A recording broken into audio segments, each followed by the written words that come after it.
অসহায় নারীকে সমাজের প্রত্যেকটা মানুষের কর্তব্য আশ্রয় দেওয়া, তাকে সহযোগিতা করা, তাকে সান্ত্বনা দেওয়া, তার পাশে দাঁড়ানো কত বড় পৈশাচিক কাজ হতে পারে, কত বড় নির্মমতা হতে পারে, কত বড় পশুত্ব হতে পারে যে সেই নারীকে অপয়া বলে তাকে কষ্ট দেওয়া। কেন? কারণ তার স্বামীকে বাগে নিয়ে গেছে। এটা কোনো মুসলমানের বিশ্বাস নয়। আমাদের এলাকা সুন্দরবনের তীরবর্তী এলাকা। এখানে প্রায় সময় বাঘ এসে মানুষকে ধরে নিয়ে যায়। কোনো ব্যক্তিকে বাঘে ধরে নিয়ে গেলে তার স্ত্রীকে বাঘ বিধবা বলা হয়। সমাজে তাকে অপয়া মনে করা হয়, ভিন্ন চোখে দেখা হয়। এ বিষয়ে কিছু বলবেন ভাইরা আমার? এটা নতুন একটি টার্ম, নতুন একটা নামের সাথে আমরা পরিচয় হলাম।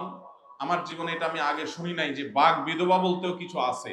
আপনাদের এলাকায় আছে আসলে এটা কিছু আছে? এটা তো আগে কখনো শুনি না আমি। যাই হোক, নতুন করে জানলাম, জানার কোনো শেষ নাই।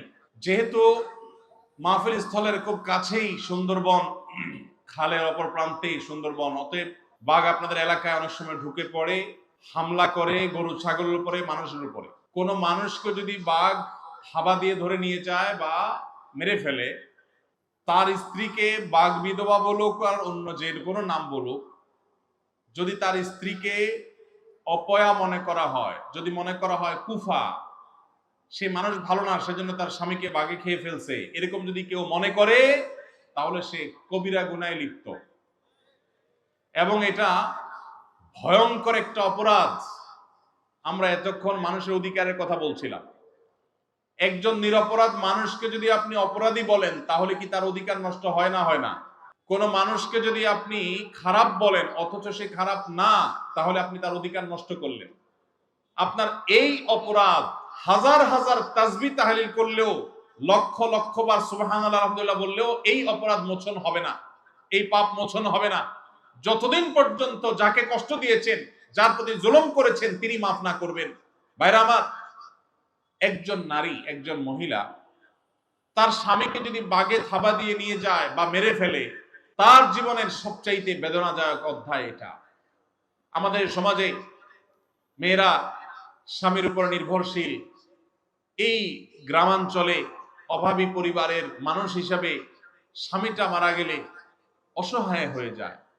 এই অসহায় নারীকে সমাজের প্রত্যেকটা মানুষের কর্তব্য আশ্রয় দেওয়া, তাকে সহযোগিতা করা, তাকে সান্ত্বনা দেওয়া, তার পাশে দাঁড়ানো কত বড় পৈশাচিক কাজ হতে পারে, কত বড় নির্মমতা হতে পারে, কত বড় পশুত্ব হতে পারে যে সেই নারীকে অপয়া বলে তাকে কষ্ট দেওয়া, তার সাথে মেলামেশা না করা, উঠা বসা না করা, জলসল না করা, তাকে দূর দূর করে ঠেলে দেওয়া। কেন? কারণ সে খারাপ বলে, সে অপয়া বলে, সে কুফা বলে, তার ভিতরে বেবরকতি আছে বলে তার স্বামীকে বাগে নিয়ে গেছে। এটা কোনো মুসলমানের বিশ্বাস নয়, এটা কোনো মুসলমান বিশ্বাস করতে পারে না। বিপদ আপদ আসে কার তরফ থেকে? মনে রাখবেন, নবী করিম সাল্লাল্লাহু আলাইহি সাল্লাম বলেছেন, আশাদ্দুন নাসে বালাআন আল আম্বিয়া সুম্মাল আমসালু ফাল আমসাল। জীবনে সবচেয়ে বেশি বিপদ এসেছে কাদের জীবনে? নবী রাসূলদের জীবনে। নবী রাসূলদের জীবনে যত বিপদ এসেছে, এত বিপদ কোনোদিন কারোর জীবনে আসে নাই, আসবেও না। যার জীবনে যত বিপদ আসে, সে আল্লাহর প্রিয় পাত্র হওয়ার আলামত যদি সে ঈমানদার হয়, নেক আমলকারী হয়। কারণ নবী করিম সাল্লাল্লাহু আলাইহি ওয়াসাল্লামের আরেকটি হাদিস আছে, সুনানে তিরমিজিতে বর্ণিত হয়েছে, তিনি বলেছেন, ইন্নাল্লাহা ইযা আহাব্বা কওমান ইবতালাহুম। আল্লাহ কাউকে ভালোবাসলে বোঝার উপায় কি? যাকে ভালোবাসে তাকে পরীক্ষা নেয়।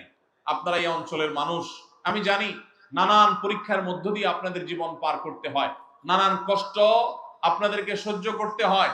একদিকে যেমন বাঘের থাবা, আরেক দিকে মানুষের থাবা, নানামুখী জুলুমের শিকার আপনাদের হতে হয়েছে, আমি জানি। এই হাদিস আমাদের জন্য সান্ত্বনা।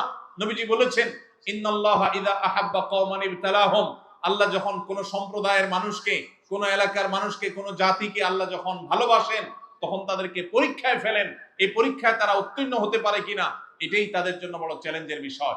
অতএব যেই নারী স্বামী হারা হয়েছেন, যার স্বামীকে বাঘে খেয়ে ফেলেছে, মেরে ফেলেছে, নিয়ে গেছে, এই নারী যদি ঈমানদার নেক আমলকারী হয়, তাহলে পরীক্ষায় তিনি অবতীর্ণ হলেন। এই পরীক্ষা অবতীর্ণ হওয়ার মধ্য দিয়ে তিনি আল্লাহর প্রিয় পাত্র হওয়ার সম্ভাবনাকে জিয়ে রাখলেন। সব ক্ষেত্রে এটা জরুরি না যে বিপদ আসলে তিনি আল্লাহর প্রিয় পাত্র হবেন। অনেক খারাপ মানুষের জীবনে বিপদ আসে, কিন্তু বিপদ আসছে দেখে তাকে খারাপ মনে করা, এটা কুসংস্কার। এটা ঈমানের সাথে সাংঘর্ষিক বিষয়, এরকম মনে করলে, এরকম বিশ্বাস রাখলে আপনার আমল নামাতে কবিরা গুনাহ লেখা হবে, ভয়ঙ্কর অপরাধ হবে। আপনি কোনো মানুষ কিভাবে কষ্ট দিতে পারেন না। ভাইরা আমার, আপনারা যারা এই এলাকার মানুষ আছেন, আপনাদের কাছে আমি আজ উদাত্ত আহ্বান রাখতে চাই, এই তথাকথিত বাঘ বিধবাদেরকে আপনারা কখনো অপয়া মনে করবেন না, কখনো তাদেরকে দূরে ঠেলে দিবেন না, তাদেরকে দূর দূর করবেন না। চেষ্টা করবেন তো ইনশাআল্লাহ। এই নারীদেরকে সম্ভব হলে সান্ত্বনা দিবেন, সম্ভব হলে তাদেরকে আশ্রয় দিবেন, তাদেরকে আপন করে নেবেন, তাদেরকে বুঝাবেন আমাদের সমাজে শুধুমাত্র এই বাঘ বিধবাই নয়, অনেক নারীরা আছে যারা তাদের স্বামী কোনোভাবে মারা গেলে মনে করা হয় এই মহিলা ভালো মানুষ না, কেন তার স্বামী মারা গেল। কোন স্বামী মারা যাওয়ার সাথে কোনো মহিলা ভালো বা খারাপ মানুষের কোনো সম্পর্ক নাই। ভালো মানুষের জীবনে বিপদ আসে না, বরং আরো বেশি আসে। অতএব এই কারণে যে কুসংস্কার সমাজে আছে, এটা আমাদের দূর করতে হবে। আল্লাহ আমাদেরকে তৌফিক দান করুন।